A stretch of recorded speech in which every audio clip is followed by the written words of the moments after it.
mga kasari! Welcome back po sa aking YouTube channel. Ito po yung Ma'am Shitin, ang Ma'am Shitindera ng mga Kapampangan. Yan, for today's video and for today's update, i-share ko lang po sa inyo yung mga konti nating pinamili na dagdag benta or dagdag paninda sa ating tindahan for the month of December at bago mag-end ang December. Ayan, i-share ko sa inyo kung ano yung mga dinagdag nating paninda para sa ating darating na New Year.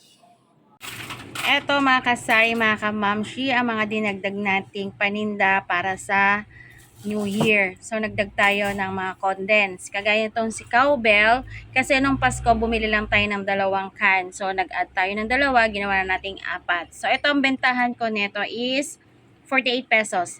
Nag-add lang tayo ng 10% sa mga condense para hindi tayo maabutan ng expiration. Tapos, bumili tayo ng 4 na buko pandan na Jersey brand. Ang bentahan ko nito is 60 pesos. Tapos, Alaska ube. Kasi naubusan sila ng Jersey na ube. So, ang binili lang natin is Alaskang ube na lang.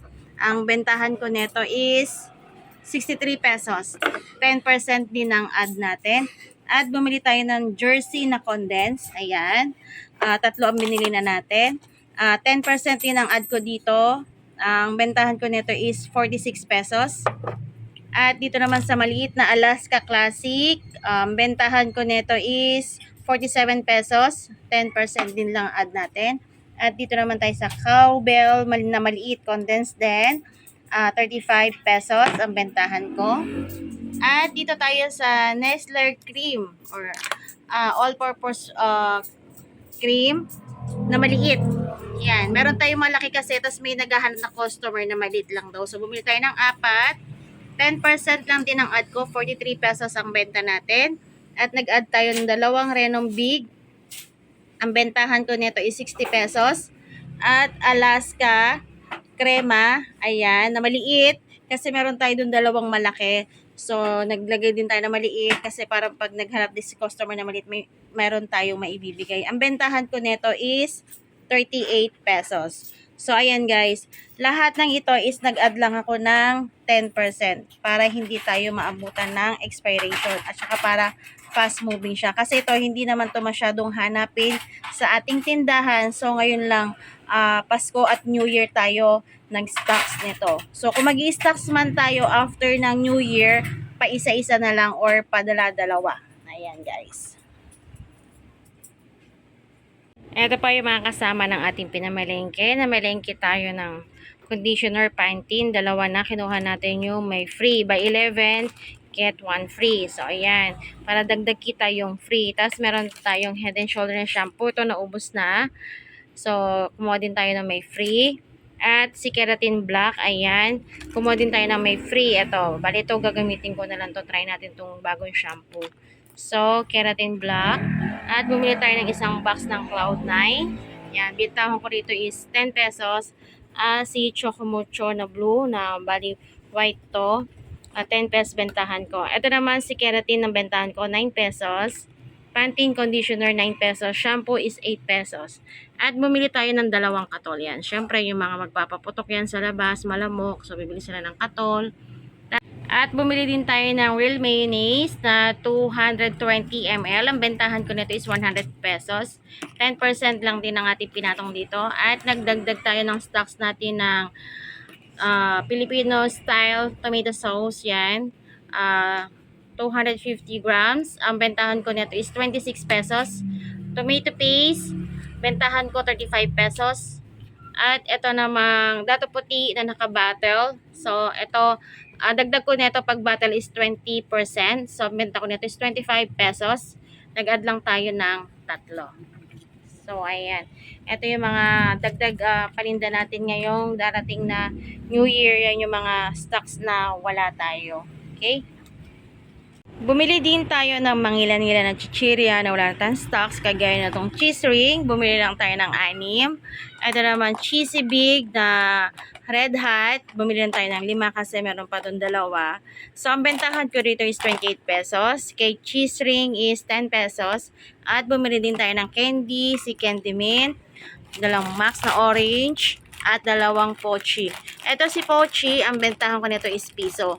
Or, ang ginagawa ko yung may mga sukuling piso, syempre, instead na masayang yung piso nila, sinasuggest ko na lang yung panukli ko is pochi kasi ito piso lang to. So meron namang mga pumapayag na customer. So di ba dagdag kita rin yun sa atin. Tapos dito naman sa candy na mga ganito, ang bentahan ko nito is 4-5 piso na. Kagaya din dito kay Candy Mint, 4-5 piso na. At eto mga kasari, gusto kong i-share sa inyo na bumibili ako ng garapod pa konti-konti para lalagyan ko ng mga candies at saka mga biscuit. Ayan.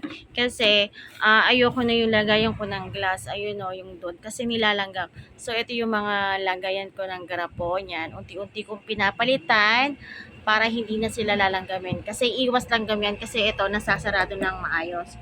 So yung ganun glass, nilalagyan ko na lang siya ng ibang biscuit. So, ayan. So, unti-unti ako kada grocery ko is nagbibili ako ng tigda-dalawa hanggang sa ayun na sila, oh. Dumami na sila. Yan.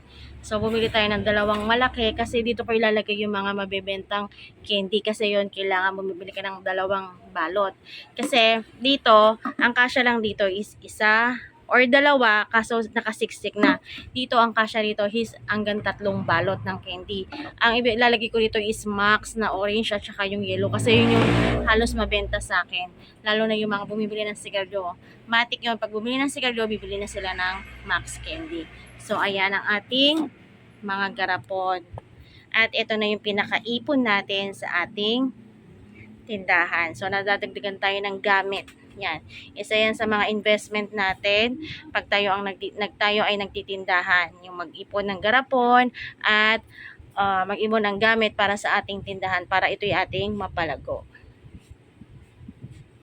Bumili na rin tayo ng mga mangilan-ngilan na napkin kagaya ng Those Days. Ayan. Ito bago yata ang packaging ni Those Days to. Kasi matagal na wala yung yellow. Pero hanggang ngayon wala pa rin yellow na Those Days. Bumili lang tayo ng 2 pack. Kasi wala nang stock si butika. So hinahanap din ni customer. So ito bentahan ko nito. Isang pack is 20 pesos. Bumili tayo ng 2 modest na no wings. Yan, minsan kasi naghahanap sila ng isang pack. Ang bentahan ko nito, isang pack is 45. Retail is 7 pesos. At ito naman, magkaiba pala to. Kung makikita nyo, wings, cottony, soft cover. At yung isang nabili ko is dry max cover. So, mas mahal si dry max. Yan. Pero ang retail price pa rin nila is 8 pesos.